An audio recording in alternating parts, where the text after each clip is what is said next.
Welcome to Issues and Answers with Diane Kinderwater. Issues and Answers is presented as a public service to inform, educate, and better the lives of New Mexicans. And now, Issues and Answers with your host, Diane Kinderwater.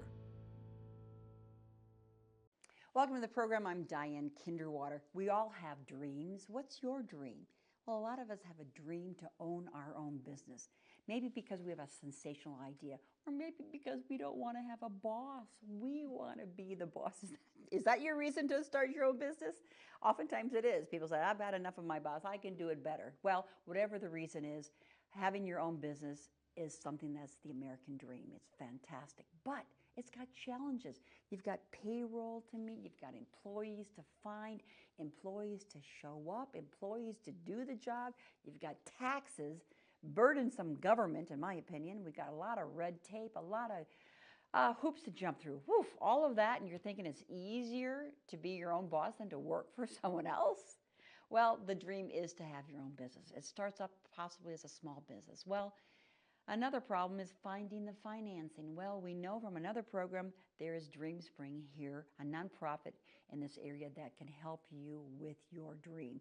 On the show today, we're going to talk about a business owner who started up and what experience she has to share with you if you have the dream of being your own boss. We'll be back right after this. Hopefully you're still with us. Because we are talking kind of an exciting thing. If you know someone who wants to start their business or you want to start a business, we've got some tips of what you can do, but also where do you find the financing for it? And we know that is with DreamSpring. Thank you for being a part of the program. We've had you on before, Marissa Barrera. She is the Chief Impact Officer. We're going to talk about what Impact Officer does. Thank you so much for sharing how we can find the money. But now we have Christelle Ciarza Moon, a small business owner here. Welcome to the program. Thank you for having me. I greatly appreciate it.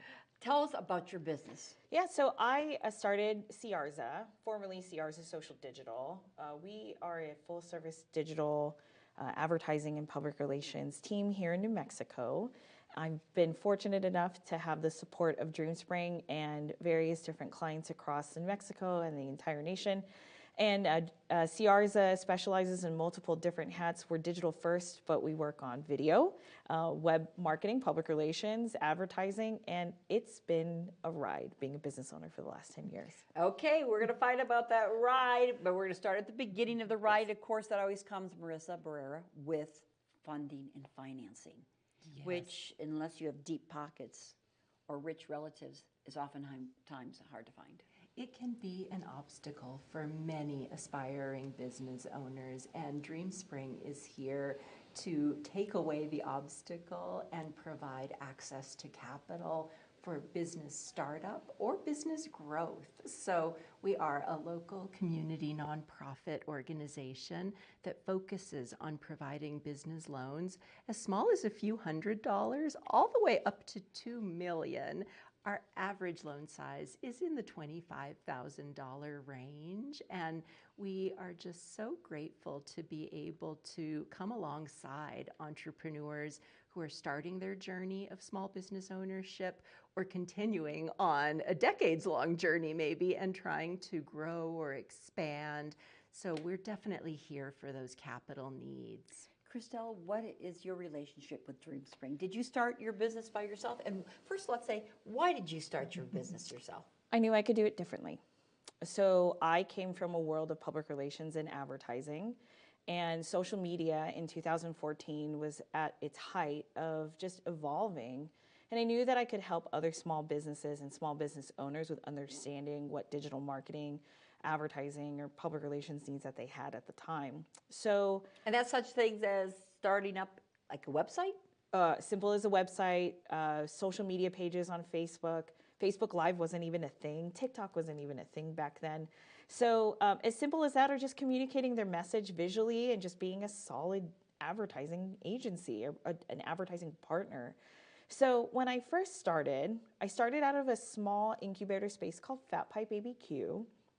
And I knew that I wanted to leave. I'll never forget the first day I woke up on my ex-boyfriend's couch and said, oh, I don't have a healthy paycheck anymore. this is going to be a really fun ride.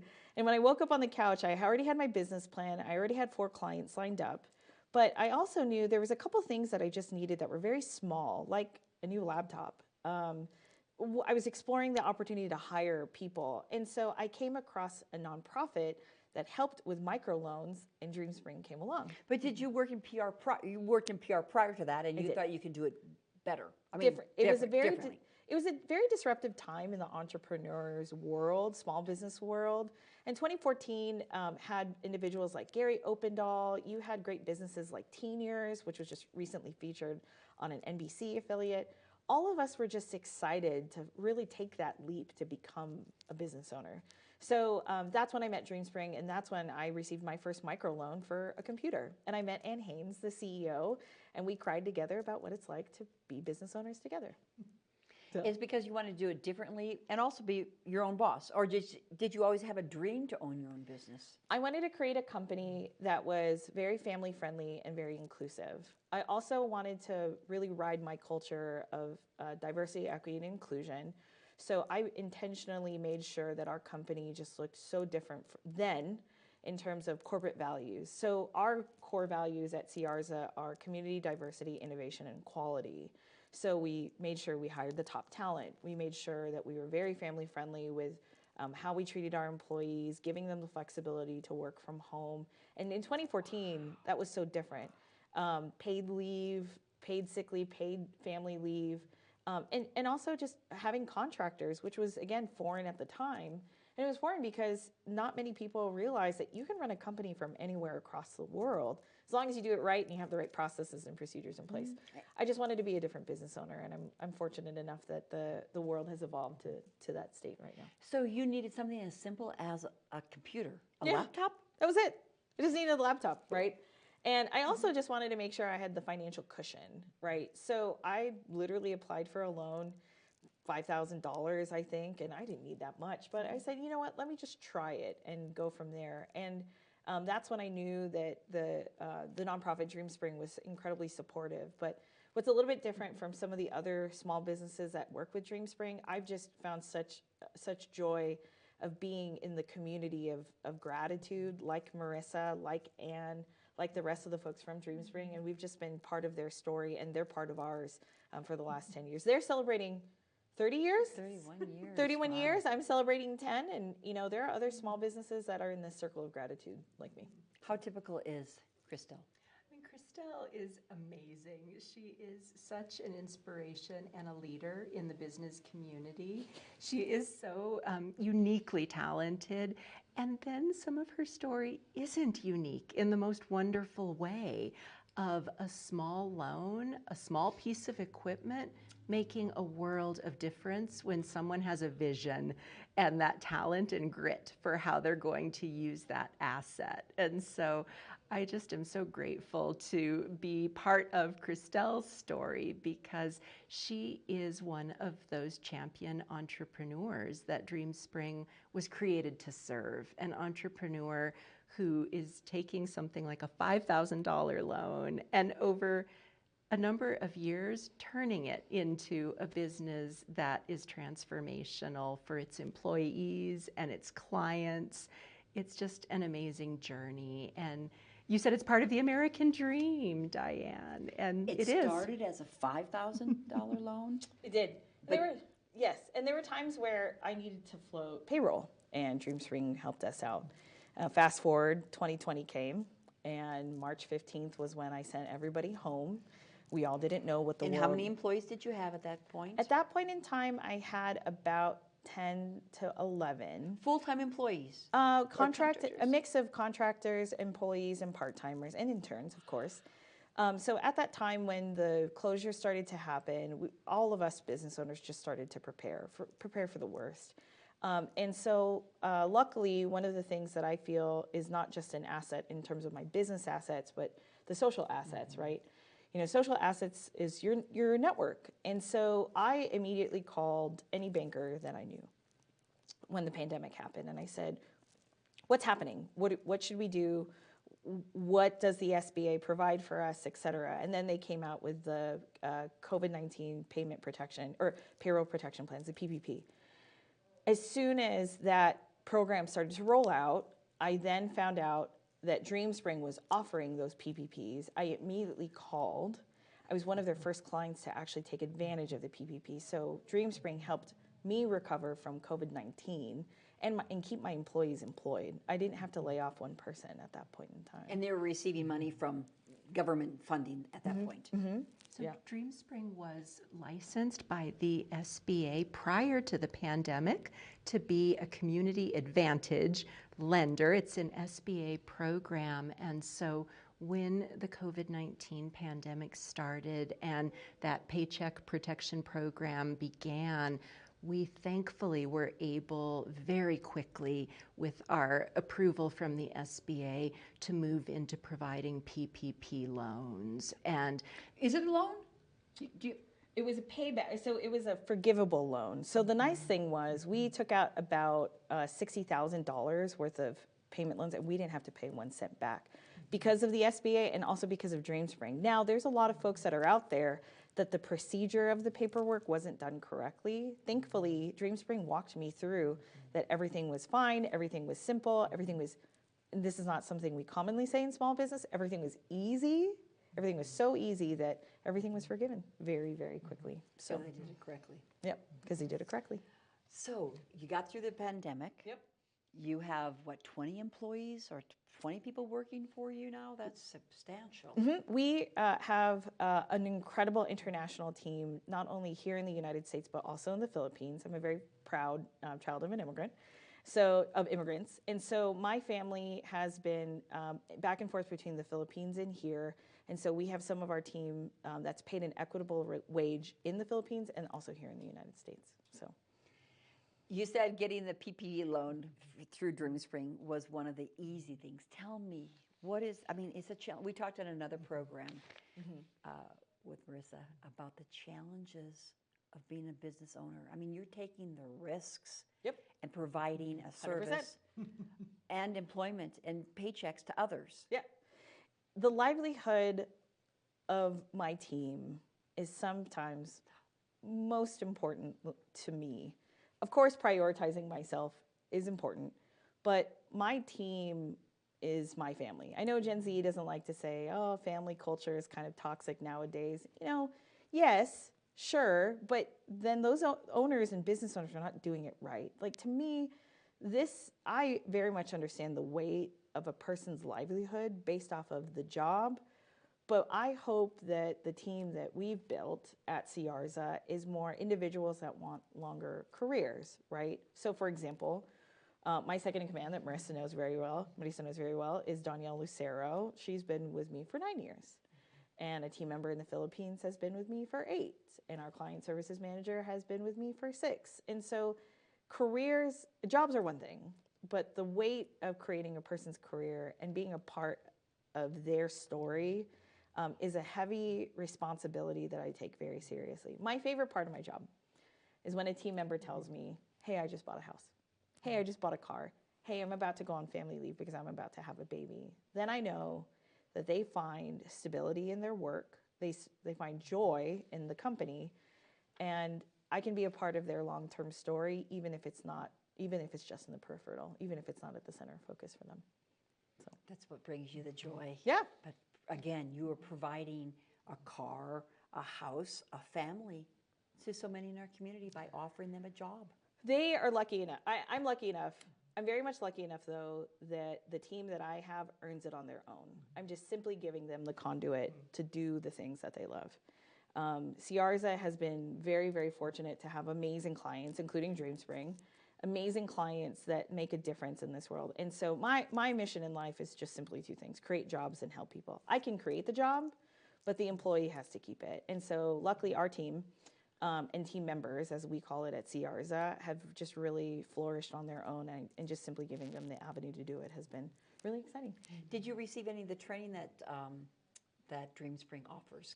Kind of a wraparound benefits. In addition to financing, they have the other programs. I was fortunate enough where I had my MBA. I was starting the company at the time of getting my master's in business administration from Lewis University. So unfortunately, I didn't take advantage of it. But luckily, I started the Asian Business Collaborative during the pandemic. And while I started that, I've referred lots of clients, other small business owners, to use those resources. So. Tell me about the resources. Absolutely. So we believe so strongly that capital is vital to get into the hands of entrepreneurs, and so many entrepreneurs want other resources along with the capital, and that might be in the form of digital trainings, tips, techniques that we have on our DreamSpring website. They're available 24 hours a day, 7 days a week, all kinds of educational videos and tools. We also think that relationships matter. And so all of our business owner clients have a dedicated loan officer who's able to provide one-on-one assistance, identifying other resources, maybe providing some coaching on how to strengthen a credit report, or where to go for a marketing plan class in the community. And then some of our team also provide mentorship and those one-on-one relationships, like Christelle mentioning her work alongside Anne, our president and CEO, and I know they found mutual inspiration from each other as business leaders. So it's a blend of digital and human. But now you said you have a, Filipino cooperative that you worked on? No, so in the middle of the pandemic, I was one of the fortunate folks that received the PPP in the early stages of its offerings. And then I noticed when all of the businesses started to open back up after the orders, public health orders, I noticed that some of the Asian businesses weren't opening up again. And so I created, with help from DreamSpring, the city of Albuquerque, DreamSpring was one of our first partners, and just having conversations with people about, hey, do you feel comfortable serving the Asian business community? Me being a proud Filipina, I felt like it was necessary to give back to my culture. So I used, again, my social assets and created the Asian Business Collaborative. It's a nonprofit that is the intersection of social justice and economic development focused on Asian-owned businesses. It serves as kind of the acting chamber of commerce in town. So why was that important? There was a lot of businesses that didn't know about the PPP, and DreamSpring was a great partner for us to introduce some of the resources, some of the assets, some of the challenges, sometimes even simple 501 loans with SBA. And so the Asian Business Collaborative just acted as a case manager for many different small businesses during the pandemic and still to this day. So. Can you tell me a little bit about some of those businesses? Oh yeah, it's an Asian-owned Taekwondo studio, because Taekwondo seems very, it's Americanized sometimes to a certain degree, and the first Korean-owned Taekwondo studio in the Heights, that was a client of ABC. We had another group of people that were restaurateurs, of course, very much busy. Some of our cases are actually confidential, but there can be cases such as, hey, how do I navigate lending? How do I navigate capital? To how do I start my business? So we were excited to see that. And sometimes the businesses that we partner with are actually advocacy clients, or they advocate for other Asian-owned businesses like Tallinn Supermarket and Subak Foods, which is the Subak Korean Bowl restaurant in Nob Hill. So so we've had some really great rosters of Asian-owned businesses, and we're just fortunate for our partnership. Tell me, aside from talking about financing and owning your business, tell me a little bit about the Asian community in Albuquerque. I'm not that familiar with it. Well, we've been around for a really long time. We've been around since the 1960s during the Vietnamese refugee crisis that had happened. And from there, the children of immigrants have really helped grow the Asian community here. That's why the International District is so strong, and we've seen movement to where a majority of the Northeast Heights and the Rio Rancho areas, while it may not seem diverse in those areas, we've seen demographic data where they very much increase. But the fascinating thing is that the Asian business community, while we think that the perception is that they're mostly in the International District, they're not. They're actually widespread, where Asian-owned businesses are almost on every strip mall, from a massage business to a nail salon to a restaurant, all the way up to a major scientific industry, up to managing nonprofits. all the way up to retail stores, et cetera. So it's a diverse group of businesses. Like my favorite business owner is an influencer that talks about food. So her family still doesn't understand what she does for a living, but she's an Asian-owned business. So, you know, as a solopreneur, she's doing her thing. Oh, great. Yeah. What can you tell me about your clients? At Ciarza? International? Yeah. Yeah, at Ciarza. So we've had a ton of clients in the nonprofit space, finance, of course, like DreamSpring, travel and tourism, government as well. So I've done work with the United States Navy, all the way up to opening up Flick's Brew House, all the way to working with the New Mexico Education Foundation, your student loan people. So we've had a wild ride of various different clients across the country, and then also obviously locally here in New Mexico. So. And are you, Christelle, still growing? Yes, absolutely. Not only are we obviously open to clients, but we just want to continue helping the future of our industry evolving. So, you know, looking for young talent, veteran folks that have been doing marketing for quite some time and just wanted to really get a change of pace from the solo to a team environment. So yeah, we're always growing, obviously as fast as the clients can be with us, but we're very fortunate to be in business for 10 years. 10 years. And the future, Christelle, what do you see in the future? I think that the communications world is very much evolving. We're seeing a large increase in crisis communications, employee communications, internal communications. So our team is really ramping up for that shift and have already started, you know, understanding what are the things on social media that we need to change to meet that, you know, beefing up our crisis communications expertise to make sure that, you know, the news and information has just evolved from your influencer on broadcast to your influencer on social media. So we really see an evolution of the way people are communicating, and we're just doing our best to make sure we keep up with it. It changes all the time. 100%. It changes, amazing. Her business, is it typical?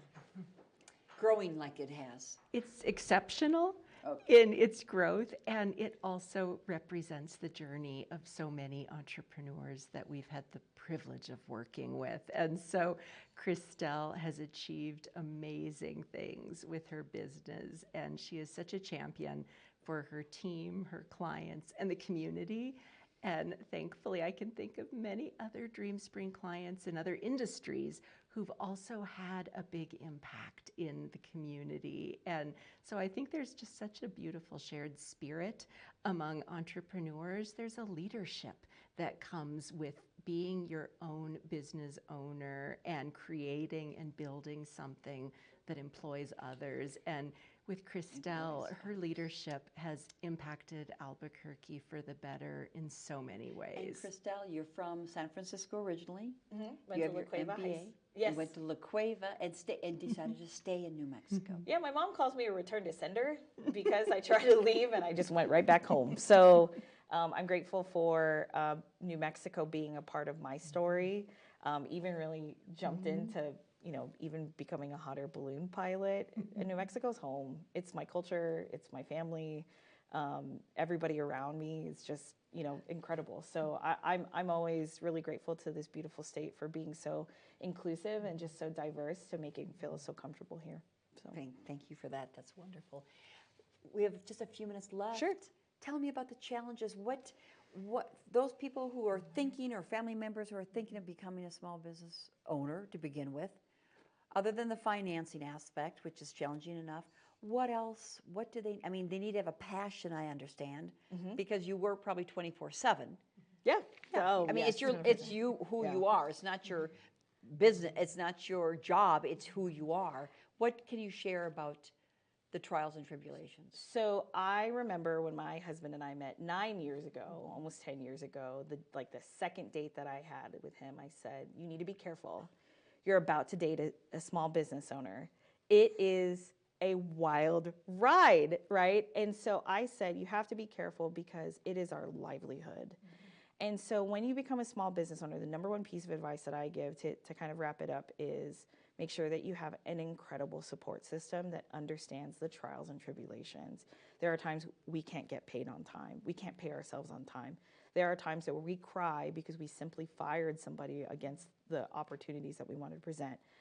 There are times where we have to deal with stress that's just a roller coaster of emotions. So I recommend that any small business owner make sure that they find their community of support because it's instrumental to becoming a business owner. You can't do it on your own. You can't do it on your own. Absolutely can't do it Even on you can't do it on your No, own. are you Christelle? kidding me? I'm a Sierra team Moon? player. I'm a team player. There's a reason why there's a moon in my name, and because of the support that I have, not only from my family, from my son, from my husband, but also from my family from afar. 100%. Yes. But it is 24/7. I mean, it's Oh yeah, I would say that small business owners really need to take care of themselves to a certain degree, and they really need to take care of themselves because the business can take over their livelihood. It's something I'm teaching my parents as they started their own entrepreneurial journey, and I just say too, just take care of yourself. Don't be afraid of risks, and just find your community of support. you agree with that?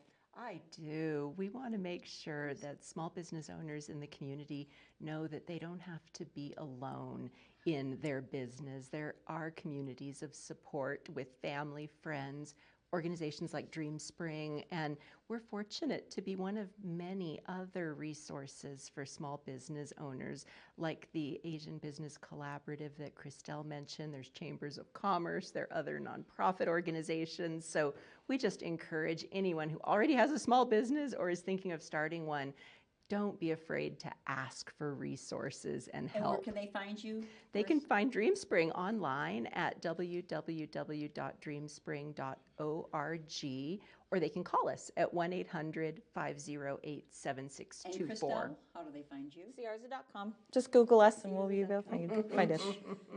A delight. Thank you. Congratulations to Thank you. you. Thank you so much, Marissa. And thanks for watching Issues and Answers. I'm Diane Kinderwater. Make it a great week with your family. We'll see you next time. Bye-bye. Issues and Answers with your host Diane Kinderwater is presented as a public service to inform, educate, and better the lives of New Mexicans. To comment on today's program, email us at info@kchftv.org or call us at 505-345-1991. Join us again for Issues and Answers with Diane Kinderwater.